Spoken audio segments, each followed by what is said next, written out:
The crystalline throne room of the luminescence empire existed in a state of perpetual twilight. The walls themselves seemed to be composed of compressed light, held in a stable state by technology so advanced that it bordered on being indistinguishable from magic.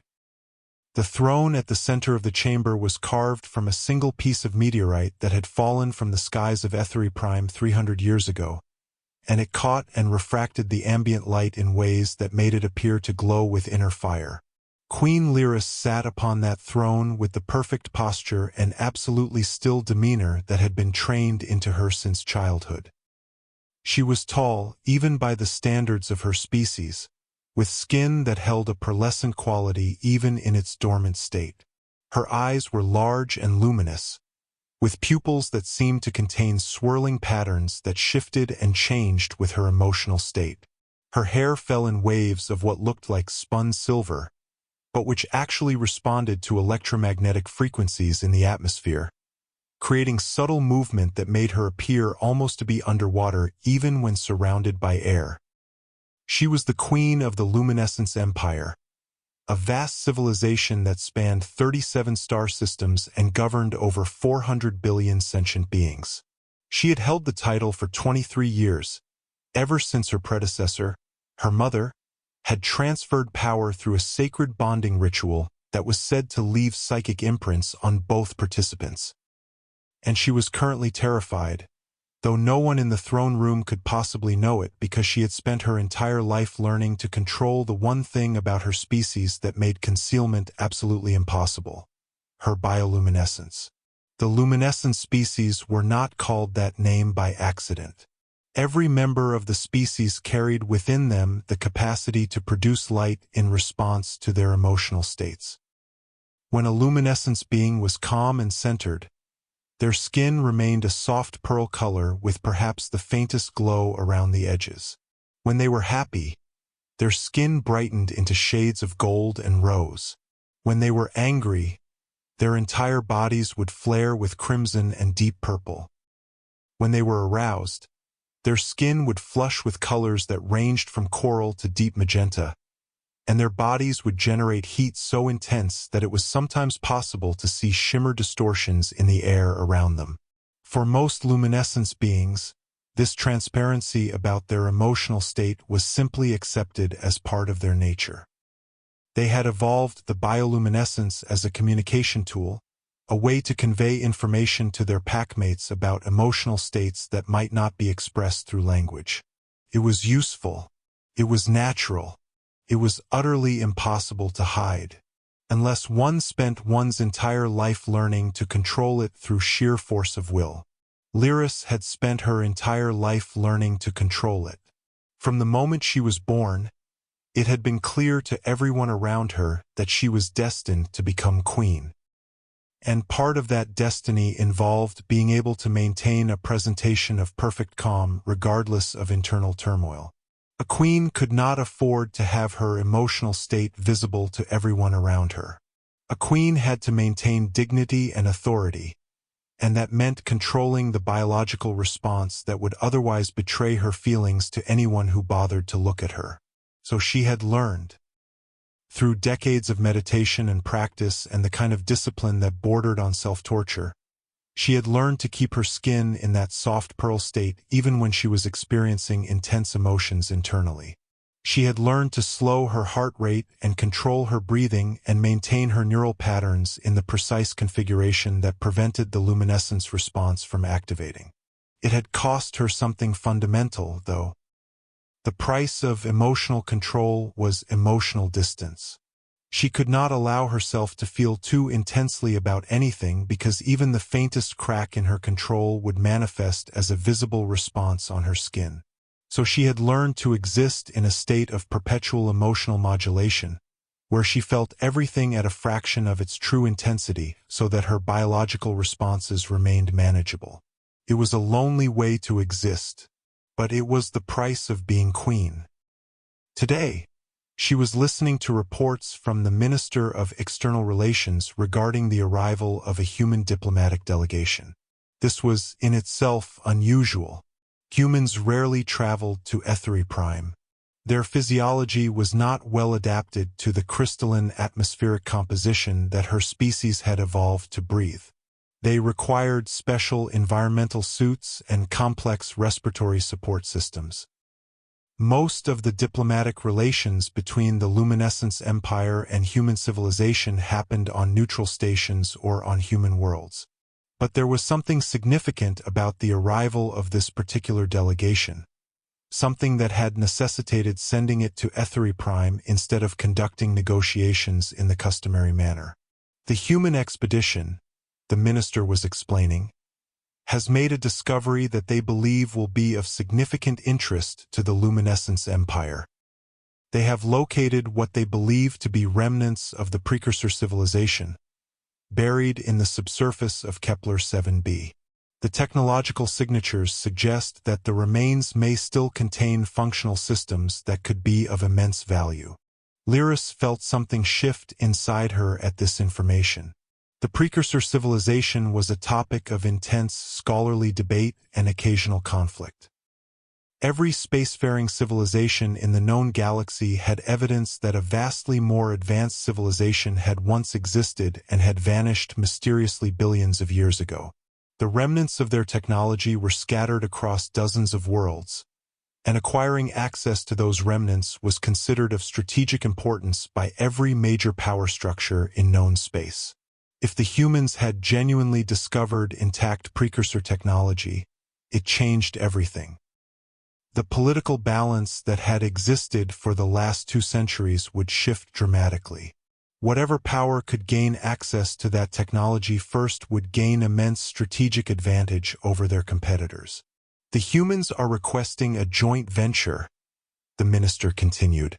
They wish to establish a collaborative team to investigate the site, share discoveries equally, and divide any acquired technology 50-50 between human civilization and the luminescence empire. Lyris considered this proposal carefully. On the surface, it seemed reasonable, perhaps even generous on the humans' part, given that they were the ones who had made the initial discovery. But diplomatic proposals were rarely what they appeared to be on the surface.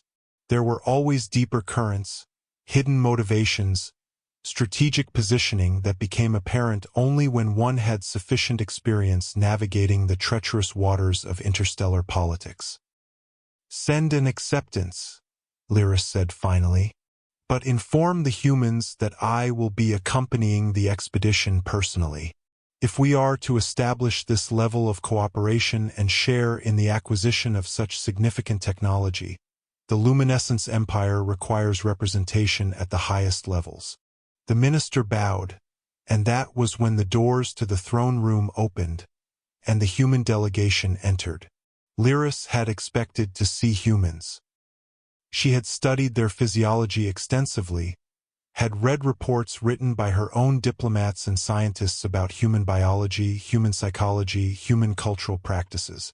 She had seen video feeds and photographs and 3-dimensional renderings of human forms. What she was not prepared for was the actual, physical presence of humans in her throne room. There were 3 of them, encased in environmental suits that provided them with the gaseous mixture that their species required to survive in the crystalline atmosphere of HFY Prime. The suits themselves were sealed, transparent enough to see the beings inside but sufficient to maintain environmental separation. But even through the suits, even separated by layers of technological mediation, Lyris could sense something about these beings that the photographs and video feeds had not conveyed. One of the humans stepped forward, moving with a deliberation and grace that seemed almost choreographed. He was tall, even by human standards, with dark hair and dark eyes that seemed to hold intelligence far deeper than his apparent age should have permitted. He extended his suited hand in the human gesture of greeting.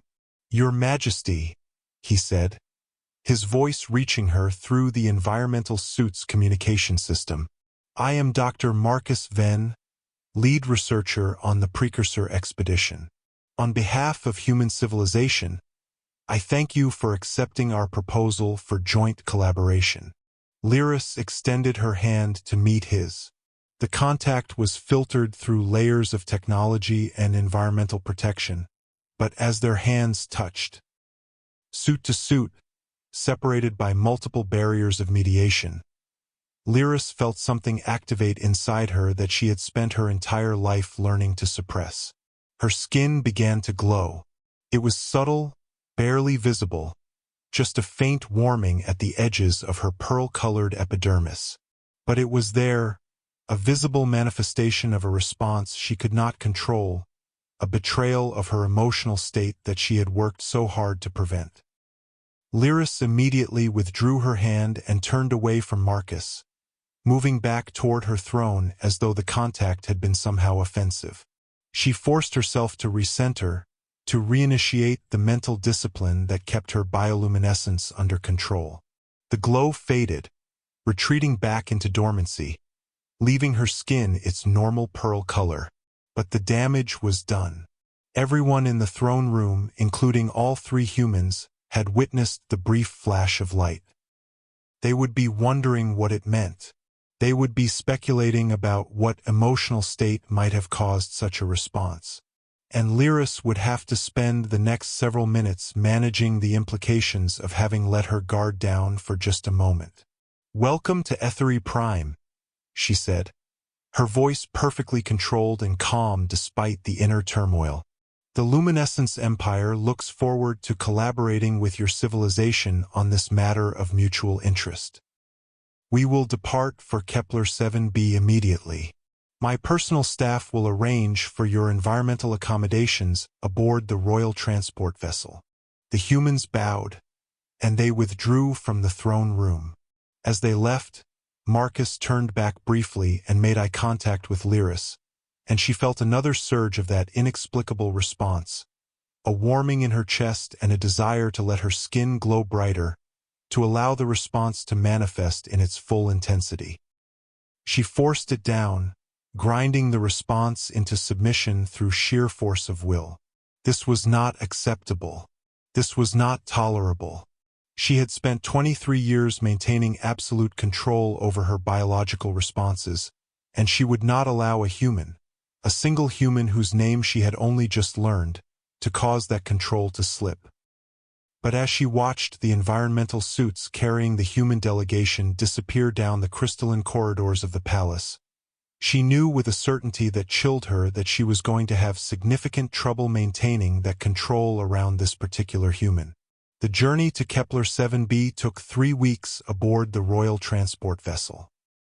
The ship itself was a marvel of luminescence engineering, its interior surfaces composed of that same compressed light technology that formed the walls of her throne room. The vessel could traverse the vast distances of interstellar space at speeds that would have seemed impossible to species that relied on more conventional propulsion systems. For the first week of the journey, Lyris saw very little of Marcus. The environmental protocols that kept the humans alive in the crystalline atmosphere made direct interaction difficult. The humans had to remain in their sealed environmental suits whenever they left their quarters. Face-to-face conversations were possible but awkward, filtered through communication systems and the psychological distance created by layers of technological mediation. But on the 8th day of the journey, Marcus requested a private audience with the Queen. Lyris should have declined. She should have had her advisors handle whatever matter needed to be addressed through proper diplomatic channels. She should have maintained the distance that her position required. Instead, she agreed. They met in the observation deck, a chamber at the bow of the vessel where the fabric of space itself seemed to be visible through the transparent walls. In the vacuum beyond the ship, distant stars painted the darkness with points of light. The effect was hypnotic, almost meditative. Marcus was wearing his environmental suit, but he had removed the helmet, leaving his face exposed to the crystalline atmosphere. This was dangerous. The atmosphere would begin to damage his respiratory system within minutes if he didn't receive supplemental oxygen. But he seemed to be aware of this and didn't appear concerned. "Your Majesty," he said, and Lyris felt her skin begin to warm at the sight of him, At the sound of his voice no longer filtered through communication systems. She forced the response down. I wanted to apologize for my presumption in requesting this audience. I understand that it violates protocol, but I felt there was something that needed to be addressed between us directly. What is that? Lyris asked carefully, keeping her voice level and her skin firmly under control. I have been studying your species since we began planning this expedition, Marcus said. I have read extensively about the bioluminescent properties of your people, the way your emotional states manifest visually through your skin. I have read about the significance of such displays in your culture and the amount of training that is required for members of your species to maintain control over those displays. Lyris felt a spike of anxiety at this. Where was he going with this line of discussion? When I made contact with you in the throne room, Marcus continued, I observed a visible luminescence response. It was brief, but it was clearly visible. And I have been wondering what emotional state might have caused such a response in someone as disciplined as the Queen of the Luminescence Empire. It was nothing, Lyris said quickly. A momentary lapse in focus. It happens to even the most disciplined among our species on occasion. I do not believe that, Marcus said. He stepped closer, and Lyris could see the details of his face now. The exact shade of his eyes, the subtle lines around his mouth that suggested he had spent a significant amount of time laughing. I believe something about me caused that response. I believe that when you touched my hand, something in you reacted to something in me, and you felt it so intensely that you could not suppress the biological manifestation. Lyris's skin flared, bright gold flooding across her shoulders and neck despite her frantic attempts to control it. She turned away from him, furious with herself for her lack of discipline, for allowing her body to betray her once again. You should not be speaking to me this way, she said, her voice sharp with barely controlled emotion. You should not be making such presumptions about what my bioluminescence means. You should not be attempting to interpret my internal states based on your limited understanding of my species' biological responses. Perhaps not, Marcus agreed. He had not moved closer, had not violated her physical space, but his presence seemed to fill the chamber anyway. But I believe I am correct. And I believe that you are experiencing something that is causing you difficulty precisely because you have spent your entire life learning not to feel it. You know nothing about what I feel, Lyris said, and her skin was now burning with deep coral and magenta, colors that indicated arousal and desire and all the emotional states that she had been so carefully suppressing. I know that your species experiences emotions with greater intensity than any other known civilization, Marcus said quietly. I know that the bioluminescence is not just a communication tool but a fundamental expression of your being, impossible to suppress without doing damage to your own psychological integrity. And I know that what I am sensing from you, what your body is so clearly expressing despite your attempts at control, is genuine attraction. Lyris felt something break inside her at his words. Not physically, but psychologically, a rupture in the carefully maintained walls that she had built around her own emotional capacity. She turned to face him fully, and her skin was now burning so brightly that it was difficult to look at directly. The heat radiating from her body was so intense that the air around her seemed to shimmer and distort. Yes, she said, the word coming out almost as a whisper. Yes, there is attraction. Yes, my body responds to your proximity in ways that I cannot control and that I have been trained to consider shameful and inappropriate. Yes, since the moment you entered my throne room, I have been engaged in a constant battle against the biological response that your presence triggers in me. She paused, and when she spoke again, her voice was raw with emotion. But that changes nothing. I am the queen. You are a representative of a foreign civilization. Whatever this is, whatever my body is telling you it wants, it cannot be allowed to manifest in reality. The price of my position is the suppression of my own desires in service to my people. What if it does not have to be? Marcus asked softly.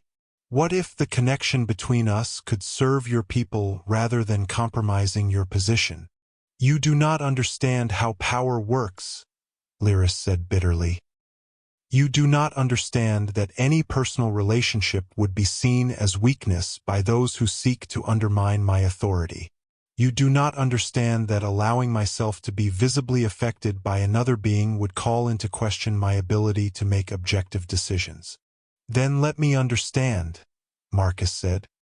He reached out slowly, giving her time to refuse or retreat, and he placed his hand against the side of her face. The contact was direct, skin to skin, no environmental suits mediating the connection. Lyris's skin erupted in light. The bioluminescence that flooded across her body was so intense that it filled the entire observation deck, so bright that Marcus had to close his eyes against it. The light that emanated from her skin was in shades of coral and magenta and deep violet, colors that indicated desire and arousal, and a need so intense that it seemed to transform the space around them into something otherworldly. The heat radiating from her body was extraordinary. It was hot enough that water would have boiled on contact with her skin, hot enough that the instruments on the walls of the observation deck were beginning to register temperature fluctuations. It was the kind of heat that could only come from a being whose entire body was responding to a stimulus with maximum intensity. And Lyris let it happen. She stopped fighting against it. She stopped trying to suppress the response. For the first time in 23 years, she allowed her bioluminescence to manifest in its full intensity, allowed her body to express what her mind had been trying to deny. When the light faded, or rather, when she consciously drew it back in, reabsorbing the luminescence into her skin and reducing her body temperature to something closer to normal, Marcus opened his eyes and looked at her with an expression of absolute wonder. That, he said quietly, was the most beautiful thing I have ever witnessed. It was inappropriate, Lyris said, but her voice held no conviction. Her skin had settled into a soft rose color that indicated contentment and satisfaction, and she made no attempt to suppress it. It was honest, Marcus said. It was real. It was you, expressing something that you have been denying yourself the right to feel for your entire life. Over the remaining 2 weeks of their journey to Kepler 7b, Lyris and Marcus found themselves spending increasing amounts of time together. They would meet in the observation deck or in the garden chamber, sealed spaces where the humans could remove their environmental suits and breathe freely, and where Lyris could let her guard down and allow her true emotional state to manifest through her bioluminescence. She learned about his childhood on a human colony world. She learned about his training as a researcher and his passion for uncovering the mysteries of the precursor civilization. She learned about his ambitions and his fears and his doubts about his own abilities despite the impressive array of accomplishments that he had accumulated over his lifetime. And Marcus learned about her, about the weight of being born into a position of absolute power and absolute responsibility, about the loneliness of never being able to truly express her emotions to anyone because every emotional expression would be recorded by her advisors and interpreted as evidence of her psychological or political instability, about the price she had paid for the control that her position required. Each time they met, her bioluminescence would grow brighter, her body temperature higher, her emotional expressions more intense. And each time, she made no attempt to suppress these responses. She let Marcus see her, truly see her, without the carefully constructed facade that she presented to the rest of her civilization. By the time they arrived at Kepler 7b, Lyris knew that she had fundamentally altered something within herself. The carefully maintained walls that she had spent 23 years constructing were crumbling. She no longer wanted to maintain perfect control over her bioluminescence. She no longer wanted to suppress her emotions in service to an ideal of queenly composure that was ultimately doing nothing but isolating her from the one being who seemed to genuinely understand her. The archaeological site on Kepler 7b was impressive. A vast subterranean chamber carved into the rock of the planet itself, filled with remnants of technology so advanced that it seemed almost incomprehensible.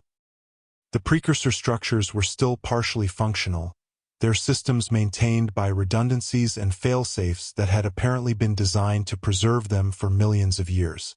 The joint expedition team included scientists and technicians from both the luminescence empire and human civilization. They worked together with a coordination that suggested they had been collaborating for years rather than days, their different approaches to problem-solving complementing each other in ways that generated breakthroughs neither species likely would have achieved independently. Lyris worked alongside Marcus, her bioluminescence glowing steadily whenever he was near, the colors shifting between rose and coral and occasionally deepening into magenta when their hands brushed accidentally. The other members of the expedition, both luminescence and human, were entirely aware of what the bioluminescence indicated. They were aware that their queen was experiencing attraction to a human researcher, and they were almost certainly engaged in various levels of speculation about the political and personal implications of such a connection. Lyris found, surprisingly, that she did not care. She had spent so much of her life caring about appearances and perceptions that the freedom of not caring was intoxicating. On the 7th day of their work at the archaeological site, they uncovered a chamber within the larger chamber, a room sealed for millions of years, its contents perfectly preserved by the technological systems that the precursors had apparently embedded into the planet itself. What they found inside changed everything. The chamber contained what appeared to be a library or archive, vast databases composed of materials that seemed to exist in multiple dimensional states simultaneously. When the team attempted to interface with the systems, they discovered that the databases contained comprehensive information about the precursor civilization, including the reason for their disappearance and the location of several other archive sites scattered across the galaxy. More than that, they discovered that the precursors had intentionally left behind specific technologies designed to be gradually uncovered by younger civilizations as they developed sufficient sophistication to use them responsibly. The technology was not randomly scattered but strategically placed, with a clear progression in complexity that suggested the precursors had been deliberately guiding the development of younger species. The implications were staggering. The assumption that had guided all interstellar civilization for millennia, that the precursors had vanished mysteriously, leaving behind only fragments of their technological achievement, was fundamentally wrong. Instead, the precursors had transcended their physical form and had deliberately left behind a structured path for other species to follow, ensuring that younger civilizations would develop in ways that avoided the catastrophic mistakes that the precursors themselves had apparently made. That night, alone in the observation area of the temporary base camp, Lyris stood looking out at the alien stars of Kepler 7b's sky and reflected on what this discovery meant. It suggested that the universe was far more ordered, far more intentional, than anyone had previously realized. It suggested that somewhere, somehow, other civilizations were being guided along the same path that the luminescence empire and humanity were now discovering. It suggested that perhaps nothing was random, perhaps everything, including the fact that Marcus Venn had been assigned to lead the human delegation, including the fact that he had entered her throne room at precisely the moment when she was already emotionally vulnerable due to the stress of her position, including everything that had happened between them since that moment. Perhaps all of it was somehow part of a larger pattern that they were only beginning to perceive. Marcus appeared beside her, and her skin immediately responded, glowing with warm coral and rose. "I have been thinking about something," he said. "Something that I have not yet shared with the other members of the expedition because it seemed too impossible to articulate until I understood it better myself." "What is that?" Lyris asked. The precursor message, Marcus said. The databases contain information suggesting that there are other messages, other communications that have been embedded into the planet itself. I believe that the precursors intended for specific types of beings to discover specific types of information.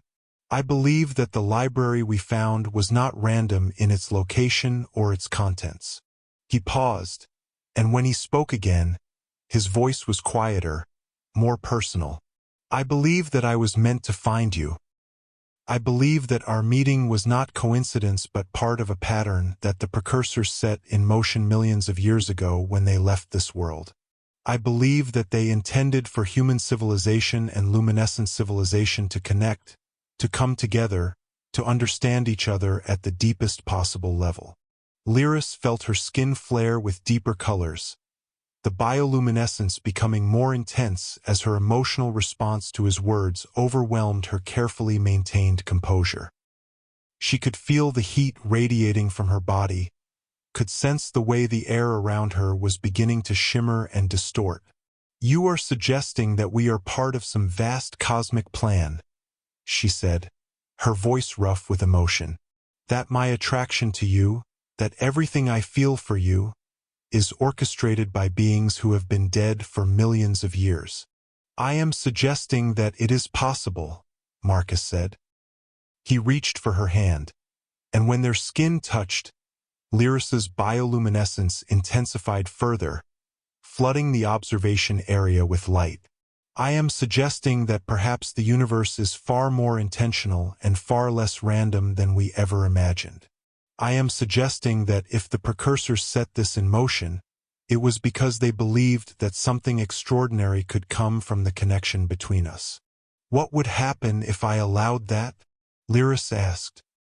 "What would happen to my position as queen if I acknowledged this connection, if I allowed myself to be with you, if I let the universe see that the queen of the luminescence empire experiences emotions that make her bioluminescence burn constantly?"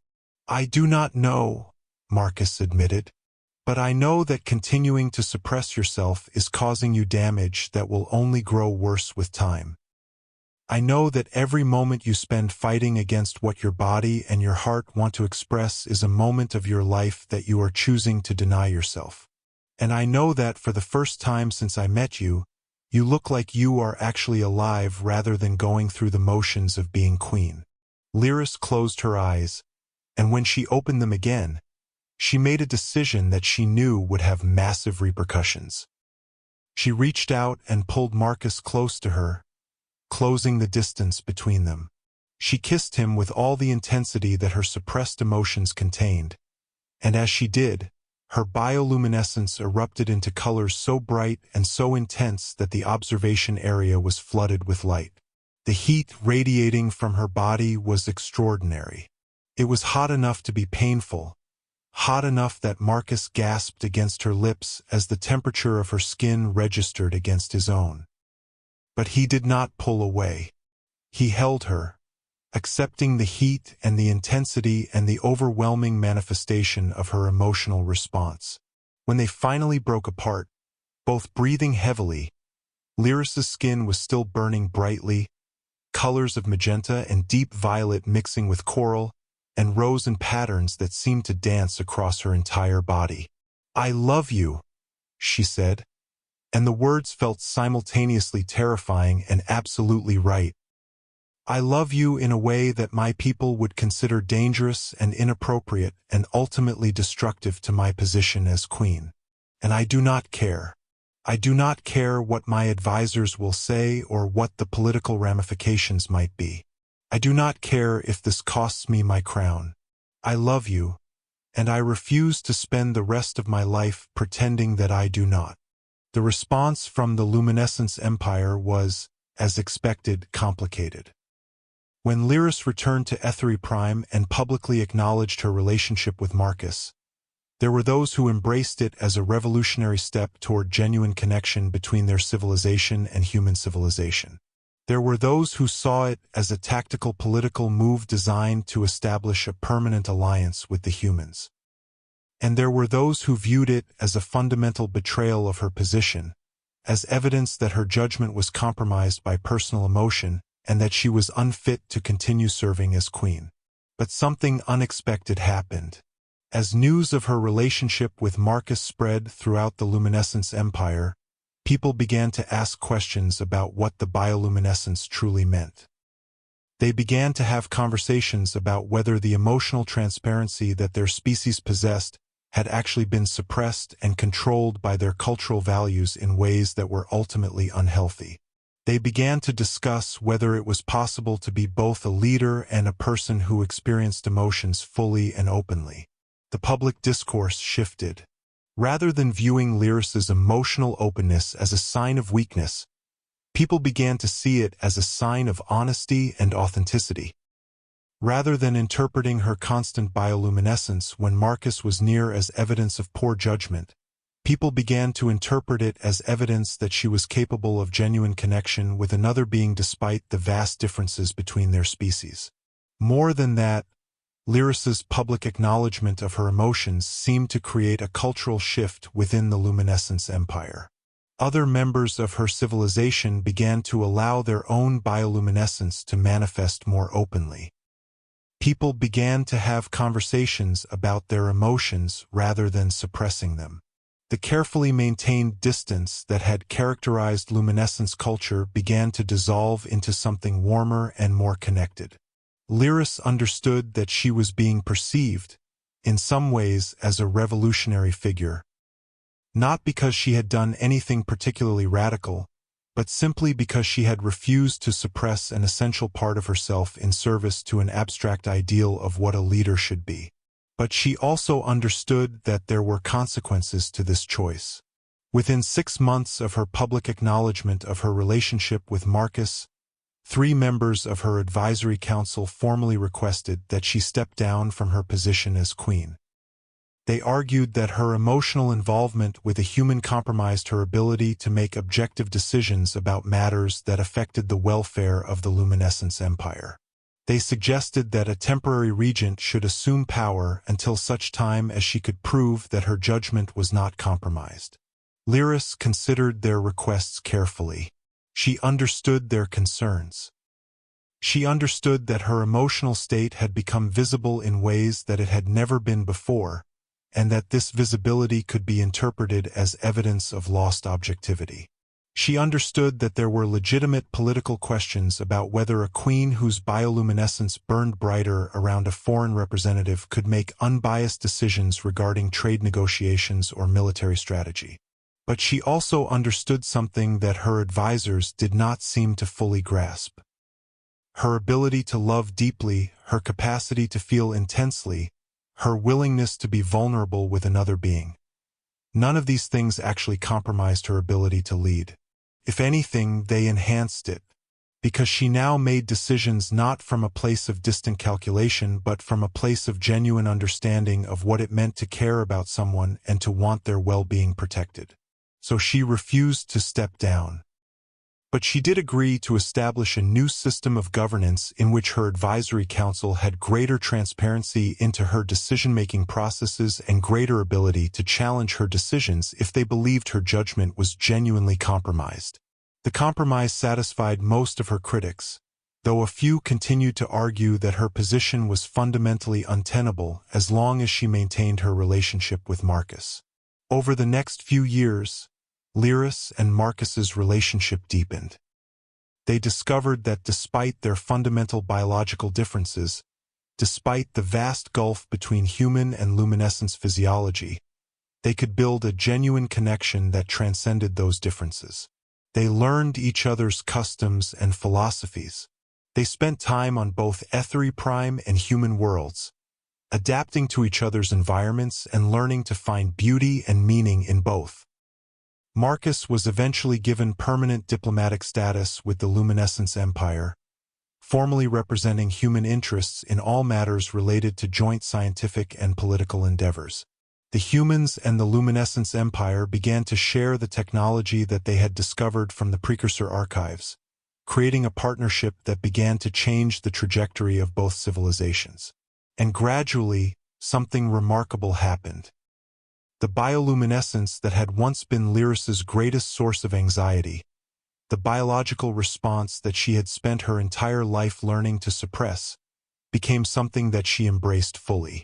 She stopped fighting against the way her skin burned brighter whenever Marcus was near. She stopped trying to control the heat that radiated from her body when she was around him.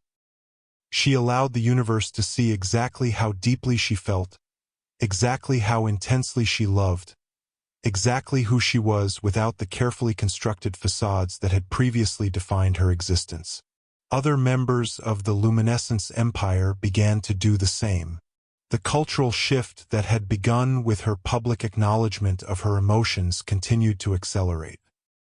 Young people, in particular, began to question whether the suppression of bioluminescence was actually necessary or whether it was simply a holdover from a previous era of their civilization's development. 5 years after her first meeting with Marcus, Lyris stood in the throne room where it had all begun, preparing to undergo a bonding ritual that would formally unite her with Marcus not just emotionally but legally and politically. The ceremony would be the first of its kind, a bonding between a luminescence being and a human, witnessed by representatives of both civilizations. As Marcus approached, dressed in formal ceremonial robes that had been specially designed to accommodate both human and luminescence aesthetic principles, Lyris felt her skin begin to glow. The light that emanated from her was warm and golden, mixed with coral and deep rose, colors that indicated not just arousal and desire but also contentment and deep, abiding love. The bioluminescence was so bright that it filled the throne room, casting everything in a warm, welcoming light. But Lyris made no attempt to suppress it. She let it burn, let the universe see exactly how she felt about this being who had entered her life and changed everything. When Marcus took her hand for the bonding ritual, his skin flushed with warmth, not the bioluminescence of the luminescent species, but the simple human flush of profound emotion. And as they spoke the words that bound them together, Lyris understood that this moment represented something far more significant than just the union of two beings from different species. It represented a fundamental shift in how the luminescence empire understood itself. It represented the acceptance that emotional vulnerability was not weakness but strength. It represented the understanding that leaders could be both powerful and loving, both decisive and deeply feeling, both strong and genuinely human. Years passed, and Lyris continued to rule the luminescence empire with a wisdom and compassion that many credited to her willingness to allow herself to feel deeply and love authentically. The partnership between the luminescence empire and human civilization strengthened, creating a coalition that began to reshape the political landscape of known space. But what mattered most to Lyris was not the political developments or the strategic advantages or the way that her reign had transformed her civilization. What mattered most was the simple, everyday reality of being able to love someone without shame, without suppression, without fear of what her emotional expression might mean for her position or her legacy. She learned that her bioluminescence burning brighter when Marcus was near was not evidence of weakness or poor judgment. It was evidence that she was alive, that she was capable of connection, that she had learned to value her own well-being and happiness as legitimate and worthy of pursuit. She learned that being queen did not require her to deny the most essential parts of herself. She learned that leadership and love were not mutually exclusive. She learned that allowing people to see her as a whole person, including her vulnerabilities and her capacity for deep emotion, actually made her more effective as a leader rather than less so. On some evenings, Lyris and Marcus would sit together on the observation platforms of the palace, watching the distant stars, their hands intertwined. Lyris's skin would maintain a soft, steady glow, a warm indication of contentment and deep satisfaction. The bioluminescence was still active, would probably always be active when Marcus was near, but it was no longer something she fought against or tried to suppress. It was simply the truth of who she was. And in accepting that truth, in allowing her body to express what her heart felt, she had finally found the freedom that she had been searching for her entire life. Not freedom from responsibility or from her position as queen, but freedom to be fully and authentically herself while serving that position with wisdom and compassion. "Do you regret it?" Marcus asked one evening, as they watched the sunset paint the sky in shades of violet and gold.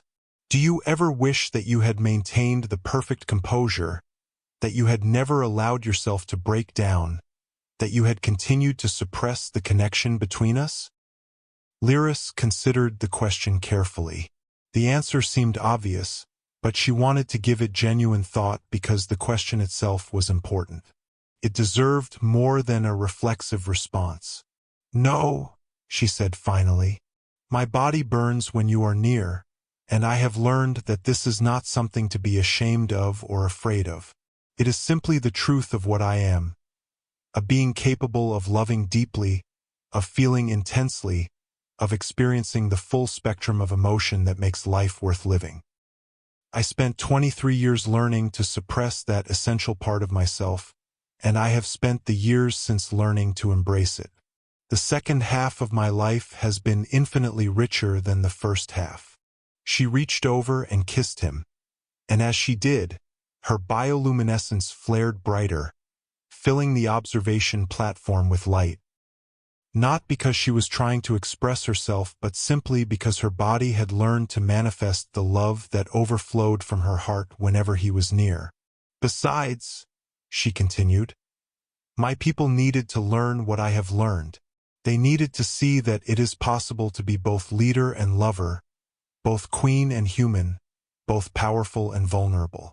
They needed to understand that the bioluminescence that defines our species is not a weakness to be controlled but a gift to be embraced." She smiled, and the warmth in her expression seemed to outshine the luminescence that continued to shine from her skin. "So no, I do not regret it, not for a single moment." And as the sun set over the crystalline peaks of the luminescence empire's home world, painting the sky in colors that rivaled the bioluminescence that still burned so brightly on the queen's skin, she and Marcus sat together in comfortable silence, two beings from different worlds who had found a way to build something genuine and real despite, or perhaps because of, all the ways that the universe had insisted they were meant to remain separate. The queen's skin burned brightly whenever he was near, and she had finally learned to accept that this was not a burden to be borne but a blessing to be celebrated. In learning to stop fighting against her own nature, she had discovered the true meaning of power. Not the power to rule others, but the power to allow herself to love and be loved in return, fully and openly and without reservation.